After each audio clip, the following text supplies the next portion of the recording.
Alhamdulillah Rabbil Alamin. Wassalatu wassalamu ala ashrafil anbiya'i wal mursalin Muhammadin wa ala alihi wa sahbihi ajma'in, amma ba'd.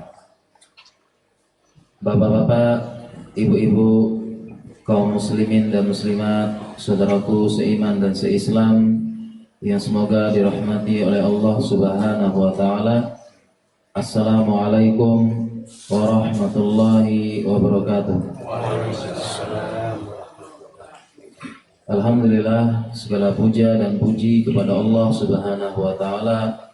Salawat dan salam kepada Nabi Muhammad sallallahu alaihi wasallam. Bapak-bapak, ibu-ibu, kaum muslimin dan muslimat yang semoga dirahmati oleh Allah Subhanahu wa taala. Pada kesempatan subuh yang penuh berkah ini, insyaallah kita akan membahas suatu tema yang cukup penting, yang sudah selayaknya saya pribadi kaum muslimin menerapkan dalam kehidupan sehari-hari kita, yaitu bagaimana kita dekat dengan Allah Subhanahu wa taala. Nikmatnya dekat dengan Allah Subhanahu wa taala. Seorang hamba harus dekat karena Allah sudah berfirman, fa inni qarib ujibu da'watad da'i idza da'an. Aku sangat dekat dengan hambaku dan mengabulkan semua permohonan permintaan orang-orang yang meminta. Dekat dengan hambanya. Seorang hamba harus dekat dengan Allah Subhanahu wa taala. Sekiranya manusia mereka dekat dengan penguasa setempat, misalnya kita di Surabaya ini, kita dekat dengan wali kota Surabaya, penguasa Surabaya. Saya dekat dengan penguasa Surabaya ini. Penguasa Surabaya orang dekat saya. Saya dekat dengan wali kota Surabaya. Ada apa-apa, saya tinggal menelpon. Ada sesuatu, saya tinggal menghubungi sebentar. Saya orang dekatnya wali kota, dan wali kota juga dekat dengan saya. Kalau kita dekat dengan penguasa Surabaya ini, bagaimana kita hidup di Surabaya? Tentunya kita hidup di Surabaya ini dengan nyaman, tenang, tentram, dan merasa betah, merasa semua akan terpenuhi, urusan lancar, urusan mudah, nikmat semuanya, karena saya orang dekatnya penguasa, dekat. Saya tinggal telepon. Kehidupan di Surabaya ini nyaman. Apapun yang saya inginkan, urusan akan lancar, mudah semuanya. Itu karena saya dekat dengan penguasa. Tidakkah pernah kita pikirkan bagaimana kita dekat dengan Allah? Lillahi ma fis samawati wa ma fil ardh. Kepunyaan Allah lah langit dan bumi ini dan apa-apa yang ada di antara langit dan bumi. Semuanya miliknya Allah, penguasa, Rabb semesta alam. Bahkan Maliki Yaumiddin, menguasai hari setelah kehidupan dunia ini, hari pembalasan. Harusnya seorang muslim harusnya dekat dengan Allah. Kalau dia dekat dengan penguasa dunia, bukan main senangnya, bahagia tentram. Harusnya ketika dekat dengan Allah, maka dia merasa tentram, nyaman, tidak ada yang dikhawatirkan, wala khaufun alaihim wala hum yahzanun. Tidak perlu ada yang ditakutkan dan tidak perlu ada yang disedihkan, karena dia dekat dengan penguasa alam semesta, Rob alam semesta, dekat. Apa yang harus dikhawatirkan? Dia orang yang paling tenang. Kalau dengan penguasa Surabaya misalnya, ada apa-apa dia akan telepon, belum tentu dijawab. Belum tentu dijawab. Dia manusia yang sibuk. Kita telepon, belum tentu dia langsung angkat, belum tentu langsung direspon oleh penguasa, walaupun kita orang dekatnya. Dan tidak semua yang diinginkan itu akan dia dapatkan, karena dia manusia juga, penguasa.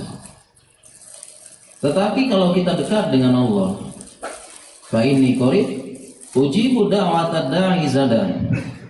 Seorang hamba apa yang harus dikhawatirkan di dunia ini? Allah sudah berjanji wala khaufun, tidak ada rasa takut, wala hum yahzanun, tidak ada rasa khawatir, rasa sedih. Karena hakikat kehidupan ini hanya dua ini. Oleh karena itu, ayat ini diulang-ulang dalam Al-Quran. Tidak ada rasa takut dan tidak ada rasa sedih. Karena hakikat kehidupan dua ini. Manusia itu susahnya hanya dua. Kesusahan hidup di dunia ini hanya dua ini. Pertama, dia cemas, khauf, takut dengan masa akan datang. Dia takut. Entah khawatirnya macam-macam, khawatir ini, khawatir ini, khawatir ini, takut. Cemas, khauf. Nanti khawatir bisa makan apa, khawatir begini dan sebagainya. Kemudian yang kedua, yahzanun, bersedih. Cuma dua ini sedihnya manusia. Yahzanun, bersedih dengan apa yang telah lewat, yang telah terjadi. Allah sudah terjadi kejadian ini, dia sedih, dia depresikan, dia ingat-ingat. Padahal yang berlalu sudah berlalu, yang lewat sudah lewat, tidak bisa kembali lagi. Kalau dia dekat dengan Allah, wala khaufun alaihim wala hum yahzanun, tidak akan sedih. Karena hakikat kehidupan dunia hanya dua ini. Harusnya dekat dengan Allah. Kalau dia menelpon penguasa Surabaya, belum tentu dijawab. Tetapi ketika dia ada sesuatu, karena dekat dengan Allah, langsung sujud, langsung sholat. Aqrabu ma yakunu bainal abdi wa rabbih fahuwa sajid. Yang paling dekat antara hamba dengan Rabb-nya adalah ketika sujud. Seorang muslim ketika ada sesuatu gundah gulana, segera dia kembali kepada Allah, sujud. Dan betapa banyak Rasulullah Shallallahu Alaihi Wasallam melakukan demikian. Beliau juga manusia, beliau adukan kepada Rabb-nya. Innama asku bakti wa husni ilallah. Saya hanya mengeluhkan kesedihan dan kesusahan-kesusahan hanya kepada Allah. Langsung Allah menjawab, dan langsung kalau dia dekat dengan Allah, dia langsung tenang. Karena dia paham dengan sifat-sifat Allah. Karena Allah dekat. Kalau tadi dengan penguasa Surabaya langsung tenang dia. Ada urusan macam-macam, ada konflik, ada yang macam-macam dengan dia, ada yang berbuat tidak baik kepada dia. Dia ingat langsung, oh jangan khawatir, ada penguasa orang dekat saya. Langsung tenang. Langsung tenang. Harusnya penguasa dia ingat kepada Allah, penguasa langit dan bumi, bahkan yang menguasai penguasa Surabaya, harusnya langsung tenang. Ketika ada masalah langsung dia ingat. Ada kesusahan, ada gundah gulana, langsung dia ingat Allah. Karena sifat Allah yang maha Rahman dan Rahim. Langsung ingat ketika terjadi sesuatu, Allah sudah berjanji wala khaufun. Dan kemudian dia ingat sifat Allah. Kenapa saya harus takut? Kenapa harus saya bersedih? Bukankah Allah sudah menjanjikan kepada orang-orang yang beriman dan beramal soleh tidak ada rasa takut? Kenapa saya harus takut? Kenapa harus bersedih? Bukankah dalam pelajaran tauhid kita kejadian tersebut belum terjadi, belum menyentuh bumi, belum ditakdirkan oleh Allah? Kenapa harus khawatir? Bukankah semua takdir Allah baik? Kenapa saya harus takut? Bukankah Allah sudah berfirman, ana inda zonni abdibi, aku sesuai dengan prasangka hambaku. Ya sudah, Allah sudah mengatakan semua takdirnya baik. Kenapa harus takut? Kenapa harus khawatir? Tugas saya sekarang menempuh sebab-sebab tersebut. Saya khawatir tidak bisa makan, kerja. Yang penting saya bekerja. Adapun nanti dapatnya berapa, dapatnya begini, sudah, itu takdir Allah dan itu yang paling baik. Mengapa harus khawatir? Mengapa harus bersedih? Itu takdir belum turun di muka bumi, belum menyentuh tanah. Apa yang harus saya khawatirkan?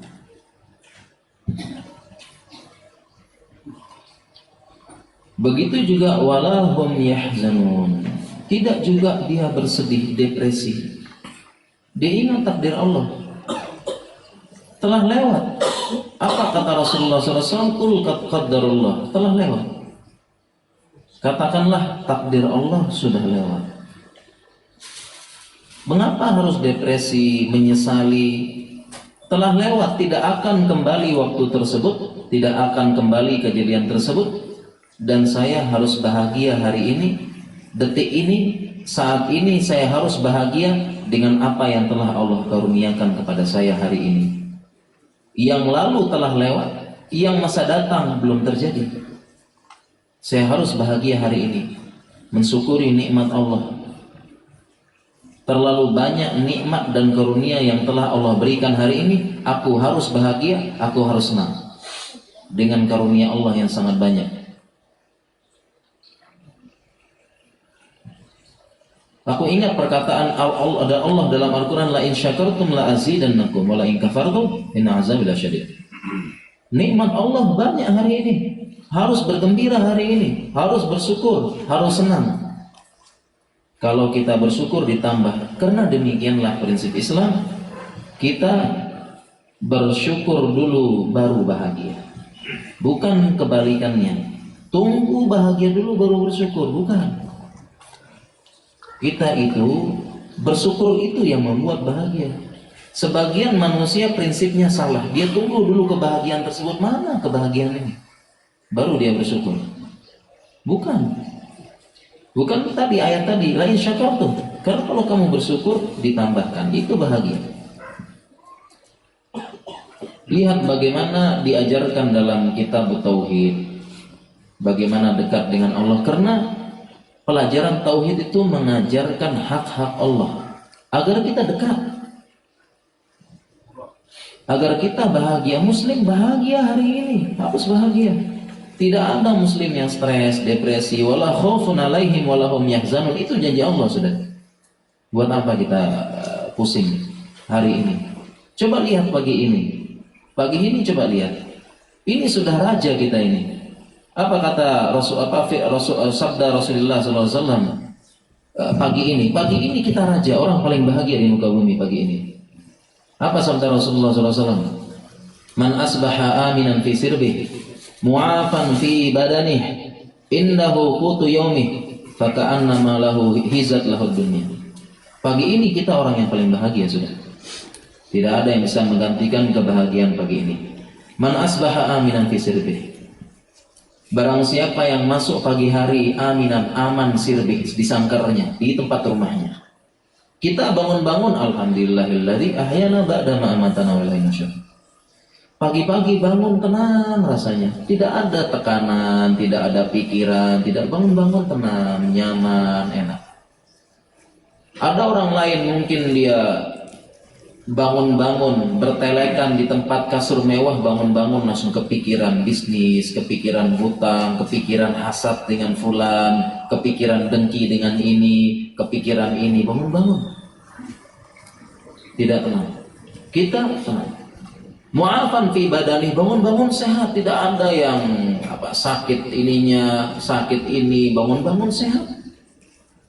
Bisa jalan, bisa makan, bisa menghirup udara dengan ini. Ada yang bangun tidak sehat, bangun sakit, bangun ini dan sebagainya. Indahu qutu yaumi, hari ini ada yang dimakan, ada yang dimakan. Kita ada yang dimakan, apalagi yang sudah punya gaji bulanan, masya Allah. Pagi ini sudah paling bahagia kita. Faka'annama hizat lahu dunya, seolah-olah dikumpulkan dunia bagi dia semuanya. Hizat bermakna jumi'a wa u'tiya, dikumpulkan kemudian diberikan pada dia. Ini bahagia sudah. Mengapa kita sulit mencari kebahagiaan? Seorang muslim bahagia hari ini paling bahagia kita.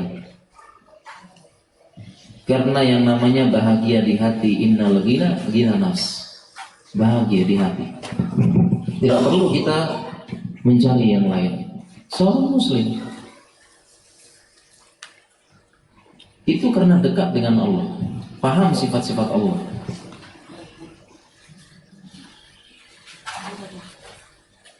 Kemudian seorang muslim juga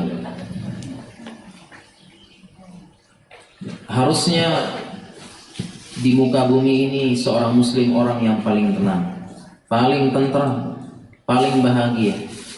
Seorang muslim, karena seorang muslim dekat dengan Allah. Dekat dengan Allah. Seorang muslim dekat dengan Allah.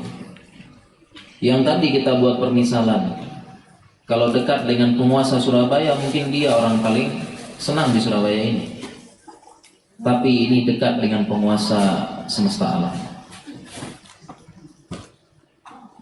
Kita lihat bagaimana nikmatnya dekat dengan penguasa semesta alam, dekat dengan Allah. Sangat nikmat. Sangat nikmat. Contohnya lagi nikmat dengan Rabb semesta alam karena kita dekat. Bagaimana bisa dekat dengan Allah? Mau tidak mau kita harus mempelajari tauhid asma wa sifat. Kita pelajari sifat-sifat Allah agar kita dekat. Karena prinsip sederhana, tak kenal maka tak sayang. Bagaimana mengaku dekat dengan Allah tapi tidak tahu sifat Allah?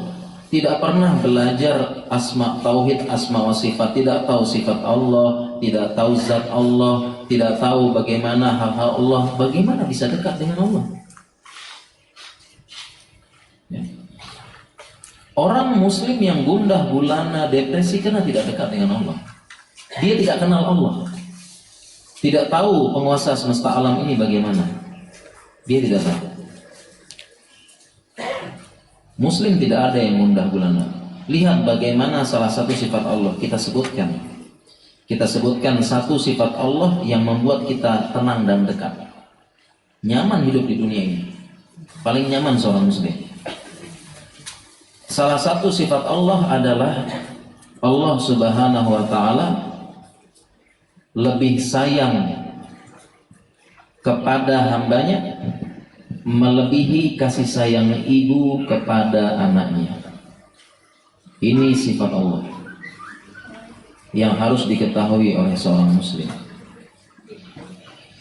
Dalam suatu hadis terdapatlah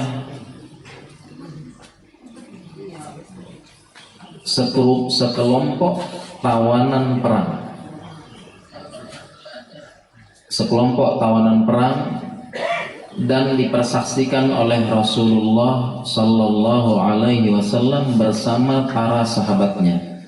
Dalam kelompok tawanan perang tersebut, ya, terdapatlah seorang ibu yang terpisah dari anaknya, anak yang masih bayi, yang masih kecil. Mulailah sang ibu ini mencari-cari anaknya dan bertanya-tanya kepada setiap orang yang dijumpai, apakah engkau melihat anakku? Tidak. Mencari lagi sang ibu tersebut, apakah engkau melihat anakku? Tidak. Mencari ibu tersebut, ibu ini hampir menjadi orang yang gila karena terpisah dengan anaknya, khawatir anaknya masih kecil, masih bayi. Dia cari lagi, hampir gila ibu ini mencari anaknya. Akhirnya Allah pertemukan ibu tersebut dengan bayinya. Ketika dia temui bayi tersebut, segera dia ambil dengan cepat, dia gendong, dia susui, dia berikan kehangatan, dia belai, dan dia curahkan semua kasih sayangnya kepada bayi tersebut. Kejadian ini dilihat oleh Rasulullah Sallallahu Alaihi Wasallam bersama para sahabatnya. Melihat kejadian tersebut, Rasulullah Sallallahu Alaihi Wasallam berkata kepada para sahabatnya, "Atarawna anna hadhihi taridatun biwaladiha finnar?" Wahai sahabatku, apakah engkau akan mengira ibu ini akan tega melempar anaknya ke dalam api? Apa kata sahabatnya? Tentu tidak ya Rasulullah. Bagaimana mungkin ibu tadi begitu sayangnya kepada anaknya kemudian melemparkan ke dalam api? Ini sangat tidak mungkin wahai Rasulullah. Kemudian Rasulullah Sallallahu Alaihi Wasallam bersabda, "Wallahu arhamu bi'ibadihi min hadhihi liwaladih." Ketahuilah wahai sahabatku, sesungguhnya Allah lebih sayang kepada hambanya, melebihi kasih sayang ibu tadi kepada anaknya. Kalau ibu tadi tidak mungkin, mustahil, tidak tega melempar anaknya ke dalam api, tentu Allah lebih tidak tega lagi melempar hambanya ke dalam api neraka. Tetapi apa yang terjadi? Yang terjadi, hambanya lari dari Allah. Hambanya jauh. Hambanya tidak mau mendekat. Padahal kalau dekat, Allah tidak mungkin tega melempar. Ibu tadi tidak mungkin tega melempar bayinya ke api. Allah tidak mungkin tega melempar kita dalam api, mencampakkan ke dalam api neraka. Tidak akan tega. Tidak akan tega, kita akan menyia-nyiakan kehidupan kita di muka bumi. Innallaha la yudhi'u ajra amalal muhsinin. Allah tidak akan mungkin tega menyia-nyiakan amal seorang muslim. Seorang muslim sudah sholat 5 waktu. Datang dia untuk menghamba kepada Allah, laki-laki ke masjid. Tidak akan mungkin Allah buat hidupnya susah, hidupnya berat, hidupnya banyak masalah, tidak akan mungkin. Karena dia sudah dekat dengan Allah. Tidak akan mungkin Allah tega. Innallaha la yukhliful mi'ad. Tidak mungkin Allah menyelesaikan janji. Sehingga kalau kita dekat dengan Allah, tidak ada dalam kamus muslim. Dia akan sedih, susah hidupnya, berat, tidak nyaman hidup di dunia, merasa orang tersisa. Tidak ada orang yang dekat dengan Allah. Orang yang dekat dengan Allah, dia sudah paham sifat Allah, dia paham dia begini dan sebagainya. Bahkan dia cari muka. Orang yang ingin dekat kepada penguasa Surabaya, dia cari muka. Cari muka kepada penguasa Surabaya. Dia begini, penguasa Surabaya minta tolong, segera datang. Minta tolong jam 12 malam, datang.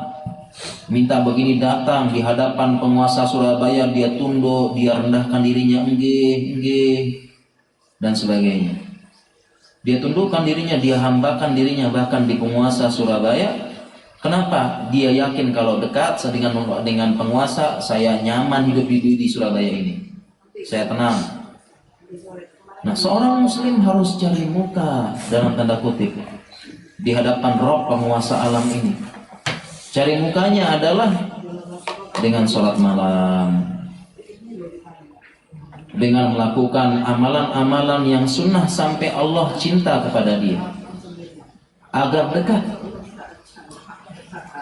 dekat kepada Allah. Cari muka. Seseorang muslim, bagaimana dia bisa merasa tenang? Kenapa?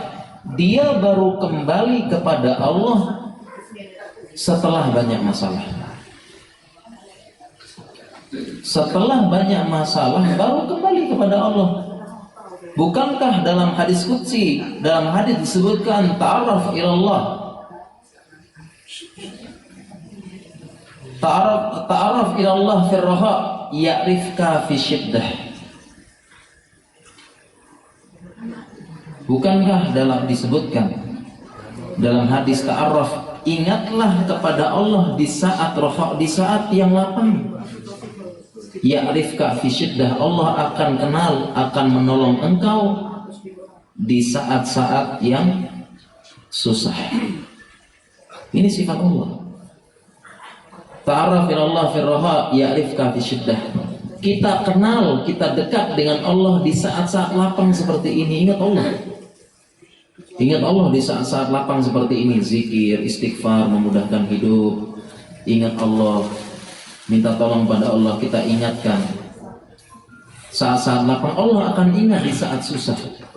Sebagian manusia bagaimana mau dekat dengan Allah, tidak pernah cari muka. Sebagian manusia baru dia pengen dekat dengan Allah ketika sulit. Ketika terjadi bencana alam, terjadi kebakaran, terjadi banjir, baru berlomba-lomba astagfirullah, astagfirullah, astagfirullah, baru ingat. Ketika kapal di atas langit, antara langit dan bumi Allah bergoncang kencang, baru dia astagfirullah, astagfirullah, ingat Allah. Ketika kapal yang berlayar sudah mulai bergoyang dengan dahsyat, dihempaskan ombak dan dipermainkan oleh angin, baru dia ingat Allah. Apa yang terjadi saat itu? Apa yang terjadi saat itu? Alhamdulillah dia ingat Allah. Tetapi yang terjadi saat itu, apakah dia merasa tenang? Tidak. Hatinya tetap gundah gulana, tetap sedih, tetap sambil ingat Allah. Tetapi kita katakan alhamdulillah masih ingat Allah. Tetapi saat itu banjir besar, masih guncang, masih tidak terima hatinya, masih tidak merasakan tenang, karena baru ingat Allah ketika saat sulit. Dia baru merasa dekat dengan Allah saat sulit. Sekarang coba kita renungkan. Ada seseorang, keluarga kita, ketika saat senang seperti ini, saat gembira seperti ini, keluarga kita tersebut tidak pernah kelihatan. Ya. Saat senang, saat gembira, keluarga kita tersebut tidak pernah kelihatan, tidak terlihat, tidak terlihat. Saat gembira seperti ini. Ya. Kemudian dia baru datang kepada kita saat-saat sulit, saat ada masalah, baru datang kepada kita setelah 5 tahun tidak pernah muncul, padahal satu kota, sama-sama tinggal di Surabaya. Setelah 5 tahun baru datang kepada kita. Datang pun sudah banyak masalah, ada utang, ada uang, tidak saya pinjam dulu, saya banyak utang, dikejar terus. Baru datang, bagaimana perasaan kita? Perasaan kita ketika keluarganya, dia keluarga kita, mungkin dia saudara kandung atau sepupu kita, tinggal satu kota di Surabaya, 5 tahun tidak pernah muncul, tidak ada kabarnya, tidak ada assalamualaikum, tidak ada WhatsApp, tidak ada SMS, tidak ada begini. Tiba-tiba baru datang. Datangnya ketika dia susah saja, ada utang, ada apa, baru datang kepada kita. Bagaimana perasaan kita? Bagaimana perasaan kita? Demikian juga dengan Allah Subhanahu wa Ta'ala. Ketika saat-saat lapang ini cari muka, berusaha dekat sama Allah. Ingat, apa susahnya sih? Susahnya kita sedang ngantri, astagfirullah, astagfirullah. Bukankah istighfar kita yang naik ke langit mencegah bala turun ke bumi? Wa ma asobakum min musibatin fabima kasabat aydikum. Apapun kesusahan di muka bumi ini karena dosa kita. Dosa kita. Semua kesusahan, kesulitan karena dosa kita. Allah turunkan di muka bumi ini supaya kita tidak dihukum lagi di akhirat. Semua. Oleh karena itu perbanyak istighfar, karena istighfar kita yang naik ke langit mencegah bala turun ke bumi. Apa susahnya kita sambil mengantri astagfirullah, astagfirullah, astagfirullah? Apa susahnya kita naik motor dari tempat kerja sampai dari rumah sampai tempat kerja kita istighfar? Istighfar di jalan. Alhamdulillah. 5 menit, 10 menit kita istighfar non-stop, lumayan kita cicil istighfar yang naik, nanti bala tidak jadi turun kepada kita. Kesusahan tidak ada. Sekiranya bala tersebut turun, dimudahkan. Karena ada orang yang dia dimudahkan oleh Allah karena istighfarnya. Bala turun, tetapi ketika turun bala tersebut, Allah buat hatinya tenang, tentram, santai. Ada orang yang dia masalahnya berat, masalahnya besar, ya, mungkin rumahnya terbakar, tapi dia tenang, sabar, nyaman hatinya, tidak ada rasa sulitnya. Sudahlah, nanti kita cari lagi, takdir Allah, ya. Dia ingat kemudian bisa jadi ini karena dosa saya yang dulu. Alhamdulillah, Allah turunkan sekarang, tidak dihukum di akhirat nanti yang lebih berat. Dia tenang, dia nyaman. Ada orang yang sulit sekali, permasalahannya dihadapi dengan nyaman, tenang, nyaman, santai, dia nikmati. Tetapi ada orang mungkin permasalahannya sedikit, dia merasa orang paling susah di muka bumi, ingin gantung diri, ingin apa. Ada orang demikian. Ya, tetapi ada orang yang dia dimudahkan urusannya oleh Allah semuanya. Baik kemudahan jalannya atau kemudahan hatinya menjalani. Karena demikian ada pekerjaan sulit, karena kita jalani dengan mudah, jalani dengan hati yang lapang, mudah urusannya, walaupun orang lihat sulit.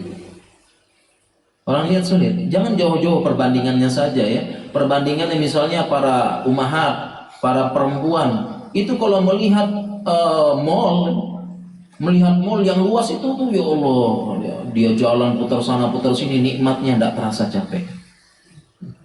Tapi bagi laki-laki, ya Allah, ya lihat mall luas kayak begitu, ya Allah, capeknya luar biasa. Tapi perempuan nikmati. Itu bukti bahwasanya ada pekerjaan berat, tapi hatinya Allah buat lapang, nikmat dijalani.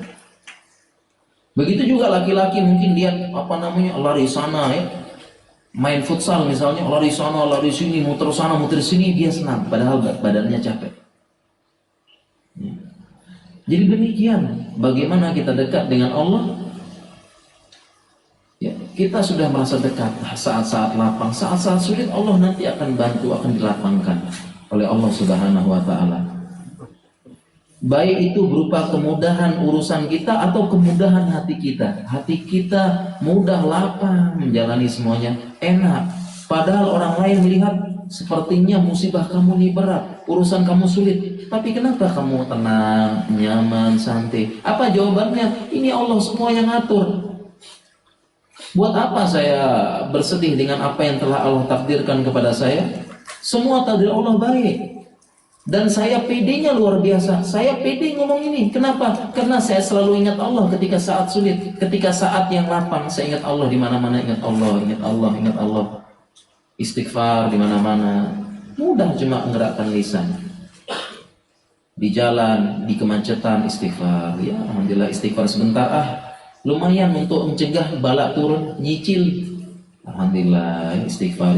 Dia ingat istighfarnya naik, bala ya nanti dimudahkan sama Allah. Ngantri beli bensin lumayan, ngantri 5 menit istighfar sebentar, ya, nyicil bala yang turun, ya, nyicil supaya tidak turun. Alhamdulillah istighfar di mana-mana, nikmatnya dekat dengan Allah. dimudahkan berbagai macam urusan-urusannya. Kalau bukan urusan yang dipermudah, hatinya dipermudahkan, nikmat ini, enak ini.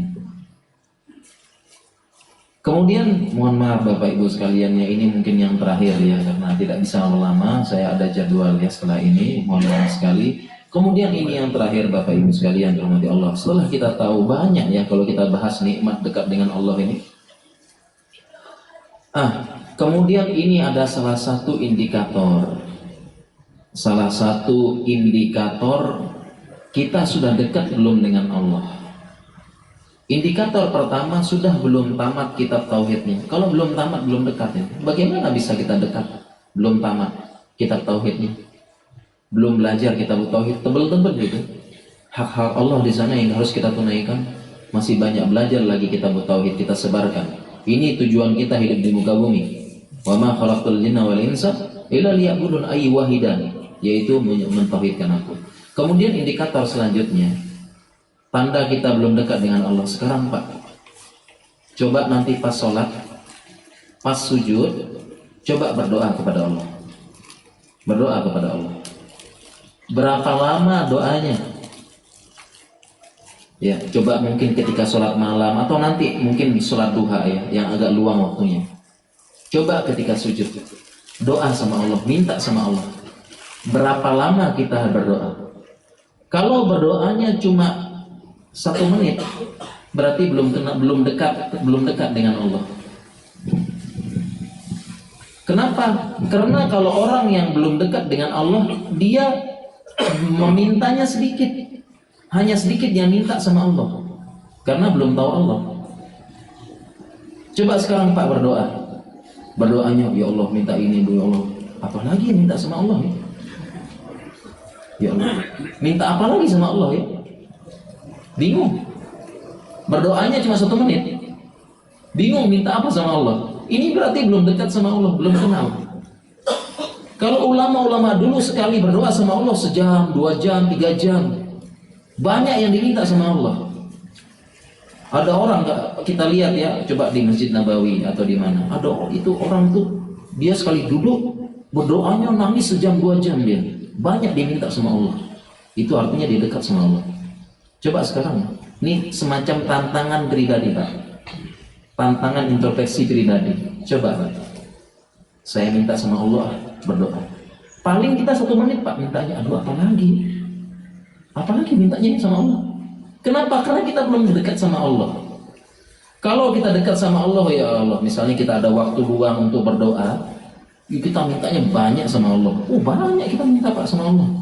Kita minta saja untuk kematian, dimulai dari kematian, minta dimudahkan, Allahumma hawin alaina sakaratul maut, minta dimudahkan kematian karena sakaratul maut berat. Kemudian minta dimudahkan fitnah kubur, minta dimudahkan supaya dibukakan pintu kubur sama kita, dimudahkan nanti di padang mahsyar, dimudahkan jangan kita termasuk orang yang kesusahan di padang mahsyar, minta begini, minta kita dimudahkan timbangan kita, minta kita dimudahkan pembagian amal, minta kita dimasukkan dalam orang yang mendapat telaga haud Nabi, diminta dimudahkan melewati sirat, diminta dimudahkan ketika di kantor, banyak Pak. Kita minta lagi anak ini, anak yang bagaimana? Anak yang soleh, anak yang pintar, anak yang mendoakan, anak yang memberi syafaat nanti di hari kiamat, anak yang akan membawa kita, anak yang hafizoh, anak hafizoh akan begini, minta anak yang nanti salah satunya mati berjihad di jalan Allah supaya bisa menarik kita, anak yang begini, anak yang bermanfaat bagi orang lain, anak banyak Pak.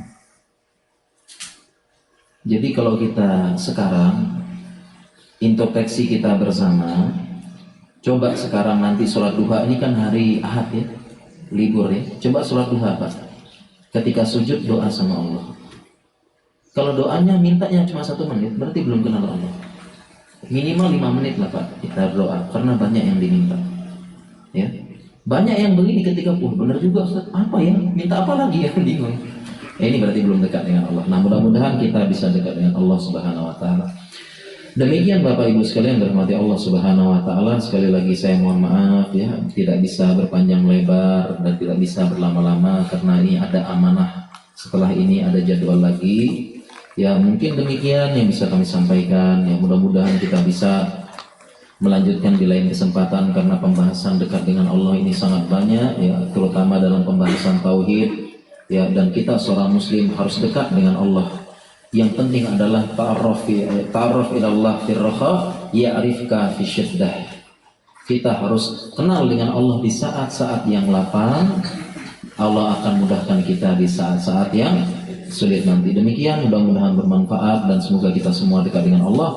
Subhanakallahumma wa bihamdika asyhadu an la ilaha illa anta astaghfiruka wa atubu ilaik. Wassalamualaikum warahmatullahi wabarakatuh.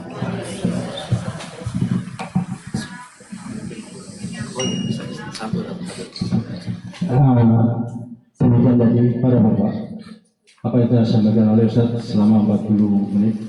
Mohon maaf Ustaz tidak bisa lama-lama, dan ini masih ada waktu sedikit, pertanyaan mungkin satu aja. Jadi mohon maaf, yang lain dicatat aja untuk minggu depan. Terima kasih. Siapa yang bertanya?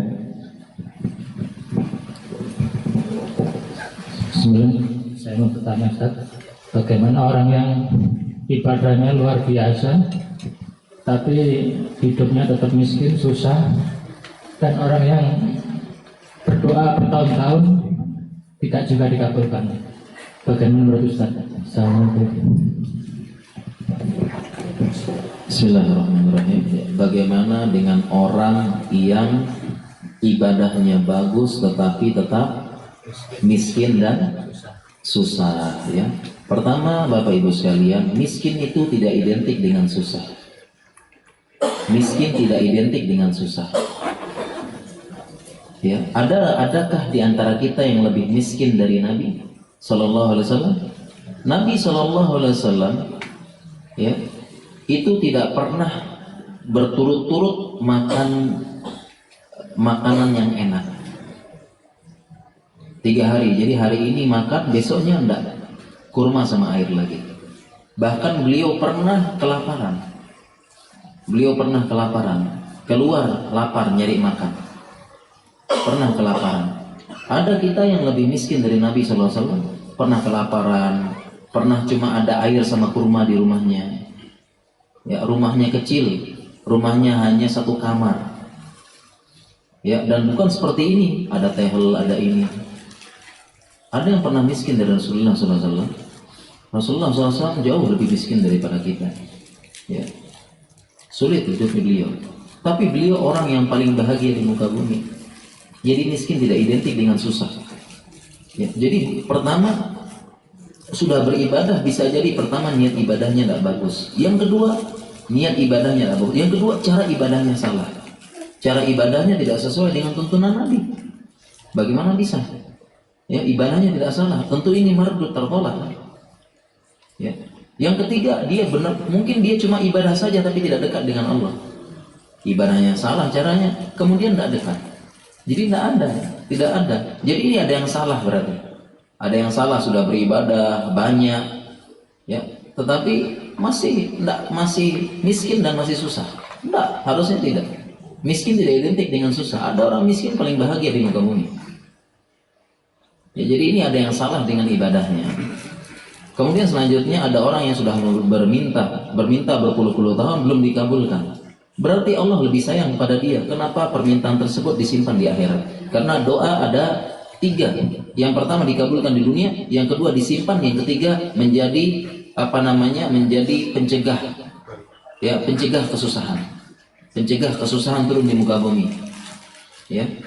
Dan kenapa Allah tidak kabulkan bertahun-tahun? Karena Allah suka engkau menghibah-hibah terus sama Allah.